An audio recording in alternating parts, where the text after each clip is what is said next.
do so, and I will show you the steps by which I reached it. And let me say to you first, that which it is hardest for me to say and for you to hear. There has been an understanding between Sir George Burnwell and your niece Mary. They have now fled together. My Mary? Impossible. It is unfortunately more than possible, it is certain. Neither you nor your son knew the true character of this man when you admitted him into your family circle. He is one of the most dangerous men in England, a ruined gambler, an absolutely desperate villain, a man without heart or conscience. Your niece knew nothing of such men. When he breathed his vows to her as he had done to 100 before her, she flattered herself that she alone had touched his heart. The devil knows best what he said, but at least she became his tool, and was in the habit of seeing him nearly every evening. I cannot and I will not believe it, cried the banker with an ashen face. I will tell you then what occurred in your house last night. Your niece, when you had, as she thought, gone to your room, slipped down and talked to her lover through the window which leads into the stable lane. His footmarks had pressed right through the snow. So long had he stood there. She told him of the coronet. His wicked lust for gold kindled at the news, and he bent her to his will. I have no doubt that she loved you, but there are women in whom the love of a lover extinguishes all other loves, and I think she must have been one. She had hardly listened to his instructions when she saw you coming downstairs, on which she closed the window rapidly and told you about one of the servants' escapade with her wooden-legged lover, which was all perfectly true.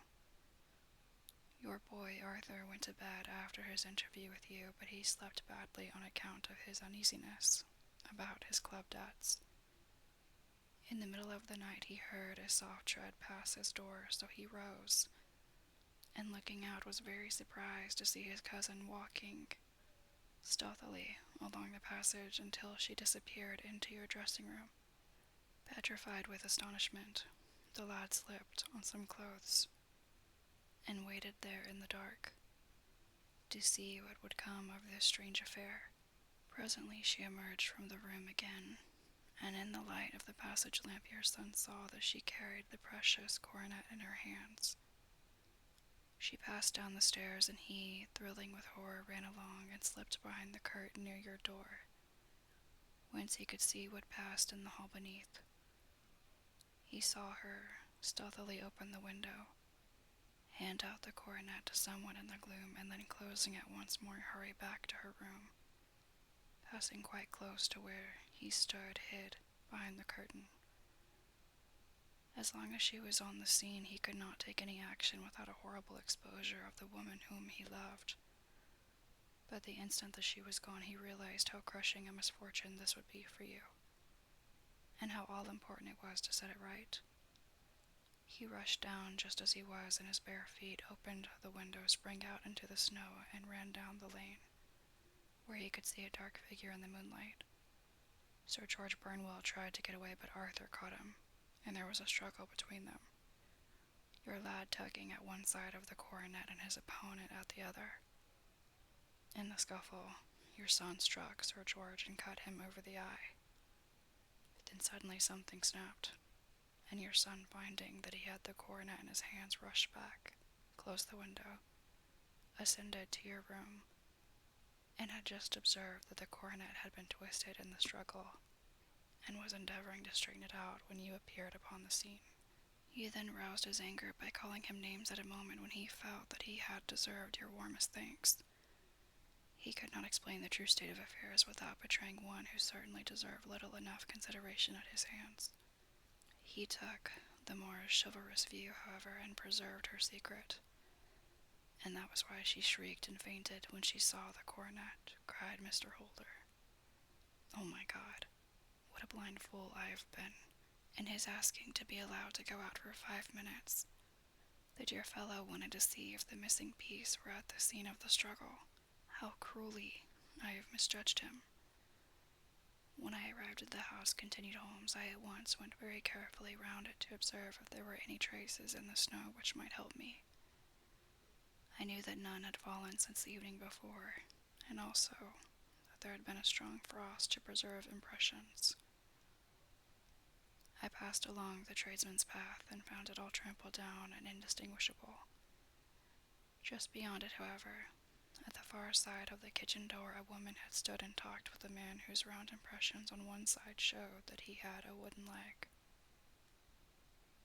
I could even tell that they had been disturbed, for the woman had run back swiftly to the door, as was shown by the deep toe and light heel marks, while wooden leg had waited a little and then had gone away.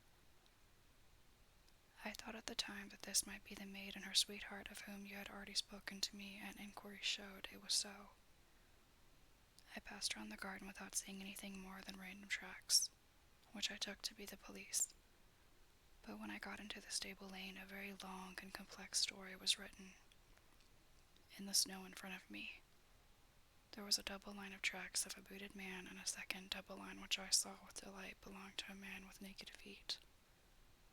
I was at once convinced, from what you had told me, that the latter was your son. The first had walked both ways, but the other had run swiftly, and as his tread was marked in places over the depression of the boot, it was obvious that he had passed after the other.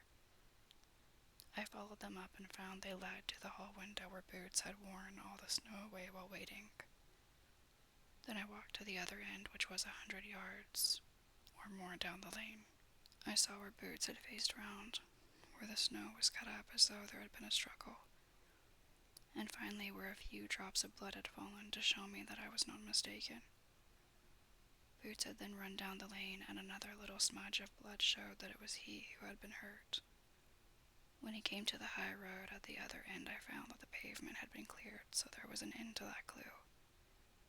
On entering the house, however, I examined, as you remember, the sill and the framework of the hall window with my lens, and I could at once see that someone had passed out. I could distinguish the outline of an instep where the wet foot had been placed in coming in. I was then beginning to be able to form an opinion as to what had occurred. A man had waited outside the window. Someone had brought the gems. The deed had been overseen by your son. He had pursued the thief, had struggled with him.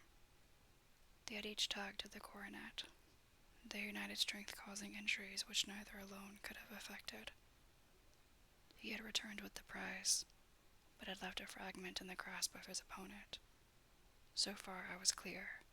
The question now was, who was the man, and who was it brought him the coronet?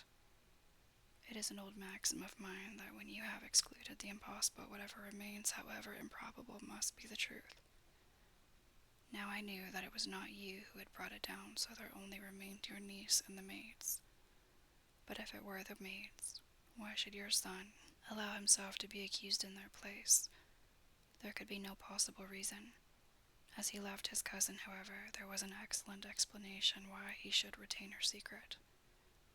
The more so as the secret was a disgraceful one. When I remembered that you had seen her at that window, and how she had fainted on seeing the coronet again, my conjecture became a certainty. And who could it be? Who was her confederate? A lover, evidently, for who else could outweigh the love and gratitude which she must feel to you? I knew that you went out little, and that your circle of friends was a very limited one. But among them was Sir George Burnwell. I had heard of him before as being a man of evil reputation among women. It must have been he who wore those boots and retained the missing gems. Even though he knew that Arthur had discovered him, he might still flatter himself that he was safe, for the lad could not say a word without compromising his own family. Well, your own good sense will suggest what measures I took next. I went in the shape of a loafer to Sir George's house, managed to pick up an acquaintance with his valet, learned that his master had cut his head the night before, and finally, at the expense of 6 shillings, made all sure by buying a pair of his own cast-off shoes. With these I journeyed down to Streatham, and saw that they exactly fitted the tracks. I saw an ill-dressed vagabond in the lane yesterday evening, said Mr. Holder. Precisely. It was I. I found that I had my man, so I came home and changed my clothes. It was a delicate part which I had to play then, for I saw that a prosecution must be avoided to avert scandal, and I knew that so astute a villain would see that our hands were tied in the matter. I went and saw him. At first, of course, he denied everything, but when I gave him every particular that had occurred, he tried to bluster and took down a life-preserver from the wall. I knew my man, however, and I clapped a pistol to his head before he could strike. Then he became a little more reasonable. I told him that we would give him a price for the stones he held, £1,000 apiece. That brought out the first signs of grief that he had shown. "Why, dash it all," said he, "I've let them go at 600 for the 3. I soon managed to get the address of the receiver who had them, on promising him that there would be no prosecution. Off I set to him, and after I got our stones at £1,000 apiece. Then I looked in upon your son, told him all that was right, and eventually got to my bed about 2 o'clock, after what I may call a really hard day's work. A day which has saved England from a great public scandal," said the banker, rising. "Sir, I cannot find words to thank you, but you shall not find me ungrateful for what you have done. Your skill has indeed exceeded all that I have heard of it, and now I must fly to my dear boy to apologize to him for the wrong which I have done him. As to what you tell me of poor Mary, it goes to my very heart. Not even your skill can inform me where she is now." "I think we may safely say," returned Holmes, "that she is wherever Sir George Burnwell is. It is equally certain, too, that whatever her sins are, they will soon receive a more than sufficient punishment.